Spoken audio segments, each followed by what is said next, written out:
Buenas, galera, professor Leão na área. Vamos conversar um pouquinho sobre a Revolução Russa.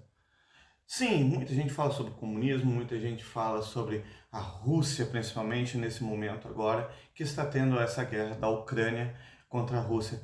E muita gente ainda não sabe que ainda continua essa guerra em decorrência da outra guerra que está rolando agora entre Israel e a Palestina. Acho que acabou a guerra lá na Rússia. Não acabou, ela continua. Mas, claro, a gente sabe que isso é um reflexo ainda em decorrência da antiga União Soviética. Mas como surgiu a União Soviética? Porque ali antes existia o Império Russo, toda aquela área em si, incluindo a pequena Rússia, hoje chamada de Ucrânia. Sim, aquilo ali tudo fazia parte de um aglomerado de países chamado Império Russo, que era comandado por esse homem aqui, que era Nicolau II. Porém, aquele local era muito agrário, era um local atrasado economicamente, porque assim a população, mesmo a população do campo, que era 87% dessa população, passava fome, estava em extrema miséria. Nicolau era um ditador absolutíssimo, uma monarquia absolutista, e ele era muito severo, tanto que houve um ato chamado Domingo Sangrento, onde ele manda matar, fuzilar milhares de pessoas, manifestantes contra o seu regime.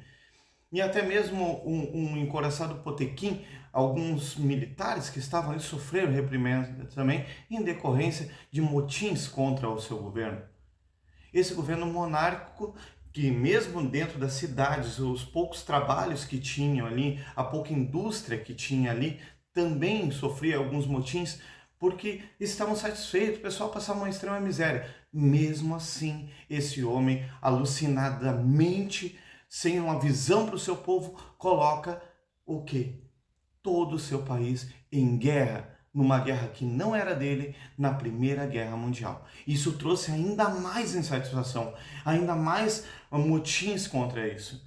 Então os operários, então os trabalhadores soviéticos acabam começando a montar os sovietes, que vieram a dar depois o nome ao seu país, a União Socialista Soviética, a URSS.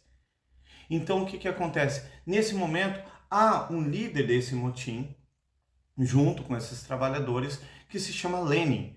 Lenin começa a organizar essa primeira tomada, a derrubada deste homem, Nicolau II, acaba-se a monarquia porque eles queriam direito a pão, direito a trabalho, direito à democracia.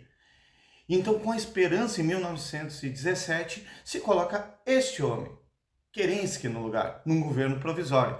Porém, se esperava que houvesse democracia, que houvesse trabalho, que houvesse direito, que melhorasse a situação do seu povo. Kerensky assume com esse ideário, todo mundo pensando que haveria uma mudança gigantesca. Não houve. Kerensky manteve a mesma coisa e ainda numa ditadura, hoje agora numa república, numa ditadura parlamentarista, manteve numa ditadura o povo na mesma situação que Nicolau deixou. Lenin, novamente, junto com os bolcheviques, toma o poder novamente e começa a modificar. Primeira coisa que ele faz, tira, vamos dizer assim, a Rússia da Primeira Guerra Mundial. Não, a gente está num momento que a população está passando fome, como é que a gente volta numa guerra? Não tem condição disso. Lenin tira da Primeira Guerra. Nisso aí, ele começa a modificar, porque a ideia, ele ouve vamos dizer assim, muita gente a favor dele, porque ele veio com uma ideia de pão, trabalho, uma sociedade igualitária, e prometendo também democracia. Realmente, houve um avanço dentro da indústria, houve um avanço dentro da distribuição de renda, modificou-se bastante coisa, só que um dos atos que pedia não houve. Houve a instituição do PC, que é o Partido Comunista. E esse começou a tomar conta da parte política. Mas a democracia não houve ali. Mesmo assim, com o Partido Comunista, houve ainda reprimendas, houve perseguição aos seus opositores, houve uma perseguição até mesmo dentro do campo religioso, Porque como se instalou um sistema socialista, a base foi em cima de Karl Marx. Karl Marx é um filósofo e dentro das ideias dele, ele dizia que a religião é o ópio do povo.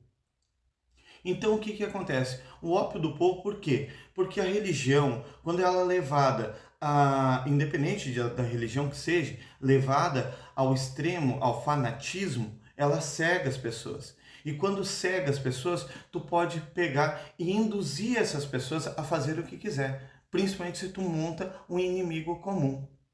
Então, no caso assim, isso a gente viu acontecer em vários tempos, até mesmo na Idade Média, ou mesmo na Roma Antiga, quando se pega e utiliza a religião para justificar guerras. Então, o que que acontece? Foi perseguido até mesmo dentro das religiões, estimulado o ateísmo dentro da parte de escolas, de trabalho, de indústrias. E esse foi um erro muito grande dentro desse contexto, porque hoje a gente sabe que a base religiosa é uma base dentro da cultura para as pessoas também. Então, esse foi uma das falhas nesse primeiro momento do socialismo, no caso principalmente do comunismo. Não podemos confundir socialismo e comunismo. Socialismo é uma coisa, comunismo é outra. Nesse momento, dentro da União Soviética, os dois andaram juntos. Tá? No caso, assim, por exemplo, o socialismo é um sistema econômico, o comunismo é um sistema político. E esse sistema político não havia democracia ali. Então o povo queria isso. Mas a União Soviética se desenvolveu muito bem depois, tanto que ela rivalizou depois, após a Segunda Guerra, principalmente, porque não podemos esquecer que durante a Segunda Guerra, União Soviética e Estados Unidos estavam do mesmo lado, lutando junto em prol contra, no caso, a Alemanha de Hitler. Então, e após isso aí, o que que acontece? A União Soviética começa a se desenvolver e começa a mostrar que sim, havia um potencial dentro do socialismo ali, dentro da parte da corrida espacial, dentro da parte da corrida armamentista, na parte de educação, e ela começa a ter um desenvolvimento. Tanto que se polariza muito bem, se bipolariza o mundo todo. Então se pega e faz a separação de um lado do mundo, praticamente metade do mundo, entre o socialismo e o capitalismo, que vem justamente depois dessas ideias. Até Churchill montar uma cortina de ferro, dizendo que justamente tudo que era pejorativo após a Segunda Guerra, tudo que era negativo, tudo que ia contra a democracia, vinha do comunismo. E aí se surge o medo do comunismo, entendeu? Que vem justamente de um combate às ideias socialistas. Porém, o erro do socialismo, principalmente, foi fechar negociações, parar de negociar com países que não eram socialistas. Esse foi o problema. E isso a gente pode provar hoje com um patamar que a gente tem hoje na nossa sociedade. Se vocês pegarem, por exemplo, dois países que são hoje socialistas, por exemplo, a gente pode dizer que uma base bem forte no comunismo até, a China. A China ainda é o Partido Comunista que está ali. A China tem um sistema econômico aberto para o comércio, que tem uma negociação, e hoje ela é a segunda maior economia do mundo e tendendo a ir para a primeira, porque ela no final da Segunda Guerra ela era o jardim do mundo, ela foi repartida entre todos assim e foi feito um trabalho muito grande para, vamos dizer assim, mal falar a China nos trabalhos delas. Tanto que ela foi evoluindo dentro do investimento em educação e hoje ela é uma grande potência. Coreia do Norte, ela fechou a parte de negociação com outros países, só conversa com pequenos países, poucos países, e ela se fechou, manteve o mesmo sistema que estava nessa época da cortina de ferro. Então, na verdade, foi a negociação, a conversa que faltou ali com os outros países. Então, assim, pessoal, Revolução Russa modifica todo aquele sistema e surge a Rússia hoje. Quando a gente fala em guerra, a gente tem que cuidar o anterior, para a gente saber o porquê que está acontecendo agora. Valeu? Um beijo, um abraço e até mais!